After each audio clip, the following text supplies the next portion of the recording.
I pozdrav ljudi, Goran PC ovdje i dobrodošli u novi tutorial.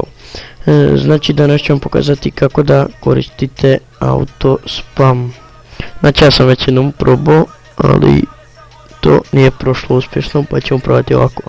Znači napisat ćemo tu tekst, znači skinite samo program koji sam vam ostavio u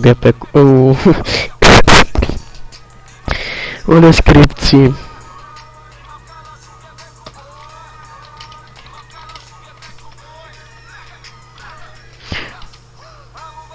Evo ovako, znači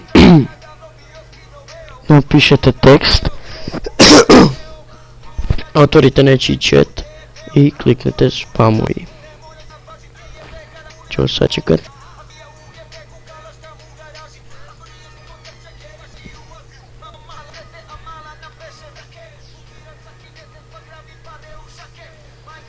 Još ćemo malo sačekat.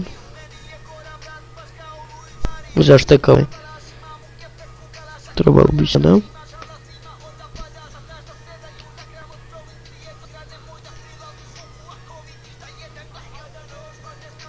Ajde.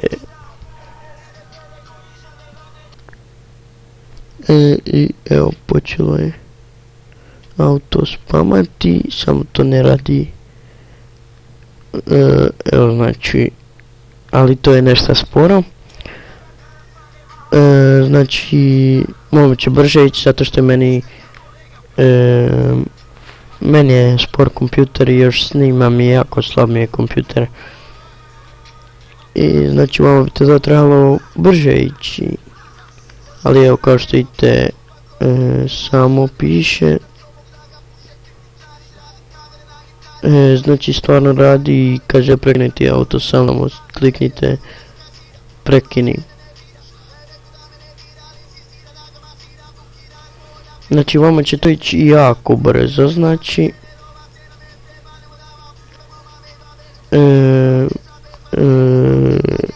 ne znam kako sad da objasnim, ali duplo brže je nekako da sad stisnete CTRL-C, Enter, CTRL-C, Enter, CTRL-C, Enter, ne CTRL-V, Enter.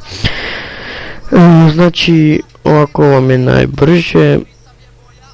I ne znam čemu bi vam ovo moglo poslužiti, ali eto odlučio sam snimiti i to vam je ljudi bio auto spam. Znači samo skinite program koji sam ostavio u deskripciji. Znači skinite taj program koji sam ostavio u linku u deskripciji, pokrenite ga. Uđite u Google pretraživač, odite na www.facebook.com i otvorite prozor nečiji chat i znači samo kliknite ono auto spam i počet će vam auto spamati. Znači ljudi, to je bilo to.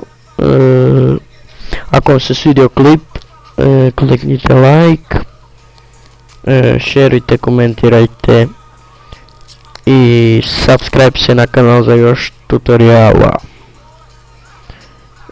I subscribe se na kanal mog prijatelja koji će biti link u deskripciji, njega sam upravo bio i spamovo. I to je bilo to ljudi, pozdrav do sljedećeg tutoriala. Bio je Goran PC i